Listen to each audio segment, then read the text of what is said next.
So the next topic is about factoring trinomials still, right? And the method to factor trinomials is the same. You reverse FOIL. Okay, but the difference between this topic and the previous topic is that we want to account for trinomials that have negative signs on some of their coefficients. Okay, in the previous topic, we learned how to factor trinomials like x squared plus 5x plus 6. Okay, we knew that this was going to equal a product of two binomials, and we just had to figure out what numbers to put in here.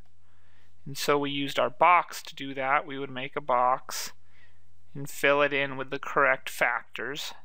So for example, for this particular polynomial, there's a 1 in front, so we know the factors of a are 1. There's a 6 here, so we can use 2 and 3. And if we check, 1 times 3 is 3, 1 times 2 is 2, 2 plus 3 adds up to 5.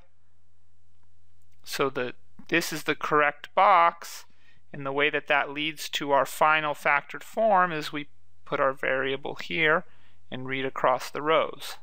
So the first binomial will be x plus 2, and the second binomial will be x plus 3. In this topic, we're going to start to consider how we might factor trinomials with negative signs somewhere in the coefficients. So maybe something like x squared minus 7x minus 8. Okay, how can we factor this guy down? It's still going to be a product of two binomials, okay, and we can still use our box to check our guesses for what the binomials should be. Okay, but exactly how we employ the box is a little different, or a little more complicated than in the previous topic. All right, so let's go through and see if we can figure out exactly how to break down a polynomial like this. So here is our expanded procedure for factoring trinomials where the a, b, or c could possibly be negative. All right, so the first step is exactly the same. You're going to list all the factors of a. All right, so a is the number in front of the x squared variable. You need to list all the factors of a. If a is negative, factor out a -1 from the entire polynomial before proceeding. Okay, so if you have a negative in front here, you're going to factor that out, kind of like how we pulled out the GCF. Okay, and we'll do an example so you see how to deal with negatives in front of the x squared. All right, but if a is negative, before you move on to any of the other steps, you need to pull that negative out in front. All right, so look out for that. Step 2, list all the factors of c. Okay, so c is the constant term at the end. Now, when you're listing the factors of c, ignore the sign for now. We're going to come back and deal with the sign later. Okay, so just ignore the negative sign and list the factors for the constant term like you usually do. Step 3, draw a 2 by 2 box. Okay, so we're going to use our box to figure out which pair of factors of a and which pair of factors of c are going to FOIL out correctly. And you fill the box out the exact same way. You list factors of a in the first column, factors of c in the second column. The final step you do exactly the same way. You multiply the diagonals in the box. Now you have to be a little careful. When you're checking after you multiply the diagonals, say you got a 5 in this after multiplying this diagonal and a 3 in multiplying this diagonal. What you have to do when you check is either add these two numbers or subtract these two numbers to see if you can get b. Okay? If the numbers can be combined in any way, positive or negative combination, to get b, then your box could work out.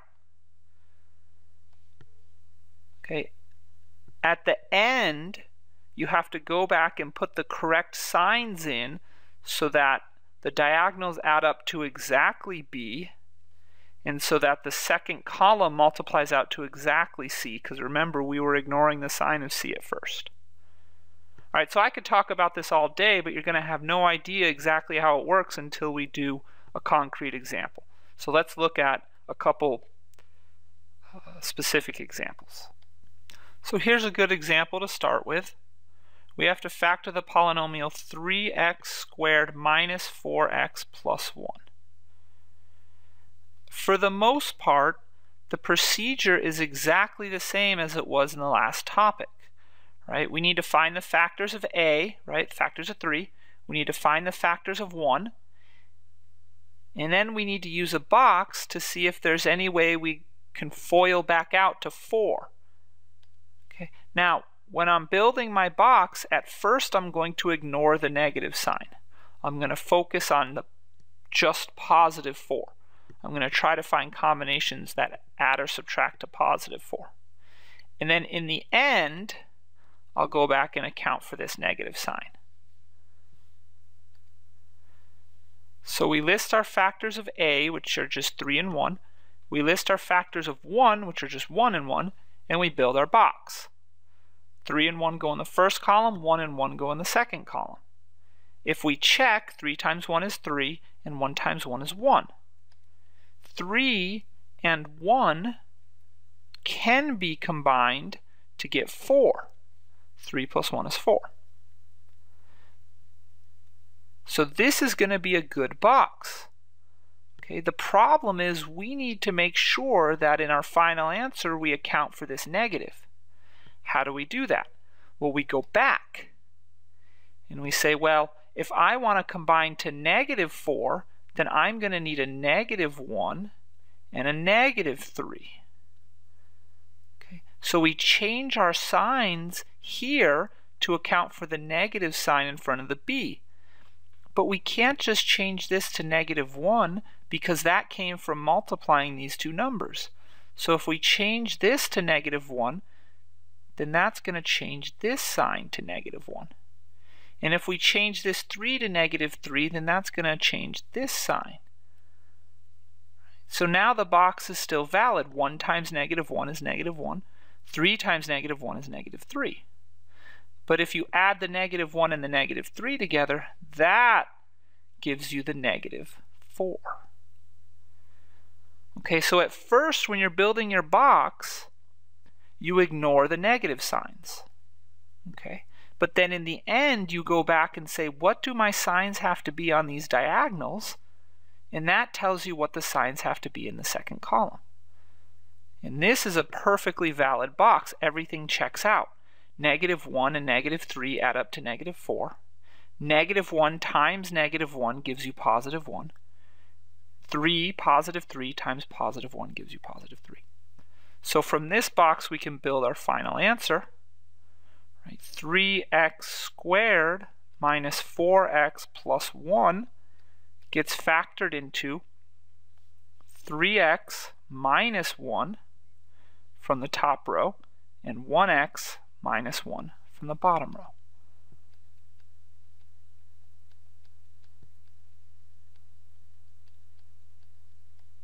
And if we didn't believe it, if we wanted to check, does this actually multiply back out to this polynomial, we would FOIL. We would do 3x times x to get 3x squared. We would do 3x times negative 1 to get minus 3x. We would do negative 1 times x to get minus x. Negative 1 times negative 1 to get plus 1. Collect like terms, 3x squared minus 4x plus 1. So it does check out. 3x minus 1 times x minus 1 is the factored form here. Alright, so here's another example, maybe a little more intense than the last one. We want to factor 10x squared plus 11x minus 6. Alright? So we're going to follow all the same steps, okay? We're going to list the factors of A, list the factors of C, build our boxes. Right? And when we're doing that, we're going to ignore this negative sign on the 6 until the very end. We will account for it at the end. We have to account for it at the end. But at first, there's really no need to worry about it. All right, so let's go through this. The a value is 10, so we find all the factors of 10. 10 times 1, 5 times 2. Those are your only possibilities. Our c value is -6, but we're going to ignore the negative for now and just look for factors of 6. 6 and 1, 3 and 2. Now we need to fill out our boxes. There's a lot, which is why they're so tiny. All right, we need to fill out our boxes. The first column has to be factors of 10, and the second column has to be factors of 6. Okay. So for example, here's a box. I put 10 in 1 and 6 in 1. Then I check my diagonals. 10 times 1 is 10. 1 times 6 is 6. Now here you have to be very careful. You have to make sure that 10 and 6 don't add or subtract to 11. All right? If they add or subtract to 11, then it's a good box. So here, look, we're saying that 10 and 6 cannot be added or subtracted to get 11. Same thing in this box. If we switch around the 6 and 1 and make it 1 and 6, you get 60 and 1. There's no way 60 and 1 can combine to 11. If you add them, you don't get 11. If you subtract them, you don't get 11. 12 and 5, nope. 2 and 30, nope. 20 and 3, no. 30 and 2, no. 6 and 10 again, no. But then right here, here's the magic box. When you use 5 and 2 in your first column and 3 and 2 in your second column, like this, 5, 2, 2, 3, then 5 times 3 is 15, and 2 times 2 is 4. Now, added together, 15 plus 4 is not 11, it's 19. But subtracted, 15 minus 4 is 11. So this is a good box because we can subtract the 2 to get 11. So once we have a good box, a box where the diagonals combine to get our middle number, we have to go in and fix the signs. Okay, if we want to combine to a positive 11 using 4 and 15, we're going to have to make the 4 negative. That's the only way that 15 and 4 are going to combine to a positive 11. So 15 minus 4 combines to exactly the b value, positive 11. But if we switch the 4 to a minus sign, then we have to go back and switch this 2 to a negative so that the diagonal multiplies out to -4. And now we check everything out. This diagonal gives us -4, this diagonal gives us 15. 15 and -4 give us 11. Then you also want to make sure that when you multiply down here, -2 times 3 is -6. That's perfect. That's what we needed for our c value. So this box gives us our final answer. 10x squared plus 11x minus 6 factors into two binomials, and you can read the binomials straight from the box. Top row gives you 5x minus 2. Bottom row gives you 2x plus 3. Okay. There's our factor form.